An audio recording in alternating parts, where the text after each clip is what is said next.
नरेंद्र मोदी साहब ने हाथ जोड़कर अपील की है, 140 करोड़ देश से अपनी कुर्सी से ये पैगाम दे सकते हैं, तो मैं अपनी छोटी सी कुर्सी से क्या ये पैगाम नहीं दे सकता? हमारे प्रधानमंत्री वजीर आजम नरेंद्र मोदी साहब ने हाथ जोड़कर अपील की है, 140 करोड़ देशवासियों से ये अपील की है कि देशवासी 22 तारीख को घर घर में दिया जलाएं। मैं पूछना चाहता हूं कि क्या ये सियासत है या मजहब है? क्या है ये? मैं वजीर आजम से हाथ जोड़कर यह पूछना चाहता हूं, क्या आप मजहब को सियासत के साथ क्यों जोड़ रहे हैं? मेरी विनती है आपसे, अगर आपको यह हासिल है कि आप 140 करोड़ जनता को अपने स्टेज से और अपनी कुर्सी से यह पैगाम दे सकते हैं, तो मैं अपनी छोटी सी कुर्सी से क्या यह पैगाम नहीं दे सकता कि मैं 20 करोड़ मुसलमानों से अपील करता हूं कि वो दिया न जलाएं। हम दिया नहीं जलाएंगे, वो हमारा मजहब है।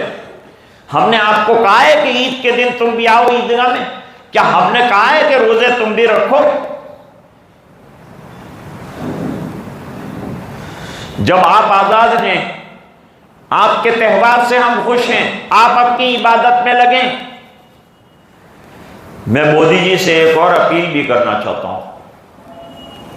वो अपील यह है मेरी, इससे पहले राम मंदिर ही का मसला खड़ा हुआ था तो डिब्बा जला था गोधरा में, और फिर हजारों घर जले थे, हजारों मुसलमान जले थे, उनके कारोबार खत्म हो गए थे।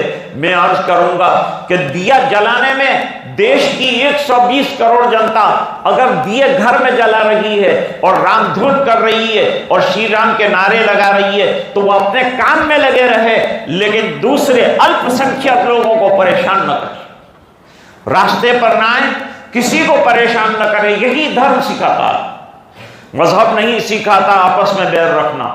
हिंदी है, हम वतन है हिंदुस्तान हमारा, हम इसी शान के साथ रहेंगे। हिंदुस्तान में हमको रहना है। हमारे पुरखों ने कुर्बानियां दी थी, तो इसलिए नहीं दी थी कि हम यहां से चले जाएंगे। हम यहां रहेंगे और पूरी शान के साथ रहेंगे और पूरी ताकत के साथ रहेंगे और हमारे हुकूक के साथ हम यहां रहेंगे, और जरूरत पड़ेगी तो हुकूक के लिए लड़ेंगे और जाने देंगे। और देश को जरूरत पड़ेगी हमारे नजरानों की और हमारे खून की, तो हम खून की नदियां बहाने के लिए पहले तैयार थे, अब भी तैयार हैं। लेकिन यह बात बड़ी वजाहत के साथ मैं अर्ज करना चाहता हूं कि आप जिस कुर्सी से यह ऐलान कर रहे हैं, वहां से यह ऐलान भी करें कि जहां लोग अयोध्या ना आए ज्यादा तादाद में, ट्रेनों के अंदर हंगामे न हो और मुसलमानों को परेशान न किया जाए और दूसरी किसी कौम को भी परेशान न किया जाए। मैं 120 करोड़ जो दिया जलाने वाले हिंदू हैं उनसे दरखास्त करता हूं कि वो अपनी बंदगी में, अपनी प्रार्थना में, अपना जो काम उन्हें दिया गया है उसके अंदर लगे रहें, किसी का दिल न दुखाएं, किसी का घर न जलाएं और किसी को परेशान न करें। और मैं मुसलमानों से कहूंगा कि एहतियात से काम लें। आप एहतियात से रहें, आपको एहतियात के साथ जिंदगी गुजारनी। एहतियात का मतलब यह है कि इन मखसूस दिनों में लंबे सफर टाल दें, ट्रेनों में सफर न करें। इससे पहले ट्रेनों के सफर से परेशानियां हुई जब ऐसे हंगामी हालात पैदा हुए थे। भीड़ों में न जाएं, जहां गैरों के मजमे बहुत हो वहां न जाएं, अकेले न जाएं, तन्हा न जाएं।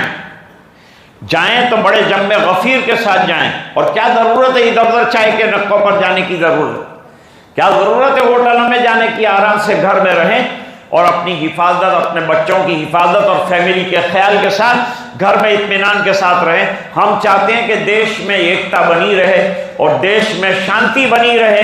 ओम शांति कहने वाले शांति का आह्वान करें। हम चाहते हैं कि मजहब की बुनियाद पर लड़ाइयां न हो। मजहब जो है वो लड़ाइयां नहीं सिखाता। दुनिया का कोई भी अच्छा मजहब दूसरे मजहब का एहतराम सिखाता है। दूसरे मजहब के साथ रवादारी का एहतमाम सिखाता है। लिहाजा उन तमाम चीज़ों को मलहूज़ नज़र रखना पड़ेगा। आज के पैगामात में 3 चीज़ें अहमियत की हामिल है, बल्कि 4 चीज़ों की अहमियत है। मेरी तफसीर तो अभी बहुत लंबी है, अगर चलेगी तो आप परेशान हो जाएंगे, इसलिए मैं लंबी तफसीर और इसकी तफसील में नहीं जाना चाहता। लेकिन आपको आज की सूरत अपील कर रही है कि ईमान वालों, ईमान पर कायम रहो, शिर्क से बरी रहो, दूर रहो। हमको दूसरों की ये मजहबी चीज़ों में दाखिल होने की शरीयत बिल्कुल इजाज़त नहीं देती। लिहाजा एकता का झंडा उठाकर गलत काम मत करना, वरना ईमान से हाथ धो बैठोगे। अपने ईमान की हिफाजत कीजिए। हिंदुस्तान में हमें मुसलमान बनकर रहना है, दूसरों के साथ रहना है, रवादारी रखनी है, अखलाक रखने, अच्छे मामलात रखने, भाईचारा रखना है, सब करेंगे हम। लेकिन इनकी बंदगियां हम नहीं करेंगे, इनकी मंदिर की घंटियां हम नहीं बजाएंगे। और हम नहीं कहते कि आप मस्जिद में आओ। हाँ, अगर ईमान कबूल करके आप आना चाहते हैं तो you are welcome all the time, आप हर वक्त आइए। हम आपको खिलाएंगे, पिलाएंगे और आपका इस्तेकबाल करेंगे। लेकिन हम आपके मजहब में इंटरफियर नहीं करते, आपको भी हमारे मामले में इंटरफियर करने की शरअन हमको इजाजत नहीं है, तो हम नहीं करेंगे। आज का पहला पैगाम 22 से लेकर अगले 3-4 दिनों तक ऐसे व्हाट्सएप जिससे हंगामा बरपा हो, देश में झगड़े की कोई शक्ल पैदा हो, उससे बचें। ऐसे कोई मैसेजेस न लें जिससे बाहमी इख्तिलाफ की शक्ल पैदा हो। नंबर 3, मजमों में और ख़ास तौर से गैरों के मजमों में न जाएं। नंबर 4, ट्रेनों से सफ़र करने से गुरेज करें। नंबर 5, हाईवे पर भी चलें तो अकेले न चलें, एहतियात से चलें। मैंने भी कई प्रोग्राम मेरे रद्द किए सिर्फ इसी एहतियात की वजह से। हम मोदी जी का एहतराम करते हैं, वेलकम करते हैं, उनके पैगाम को मानते हैं, उनके वज़ीर आज़म होने को मानते हैं। लेकिन हम ये भी मानते हैं कि ये देश सेक्युलर, ये जमहूरी मुल्क है, इसमें हर एक को अपना मजहब और अपनी प्रथा और अपना धर्म के पालन का पूरा पूरा अधिकार दिया गया है। उस अधिकार का इस्तेमाल का हम याचना करते हैं कि हमें भी इजाज़त मिलेगी और हम भी इसी तरह से करेंगे।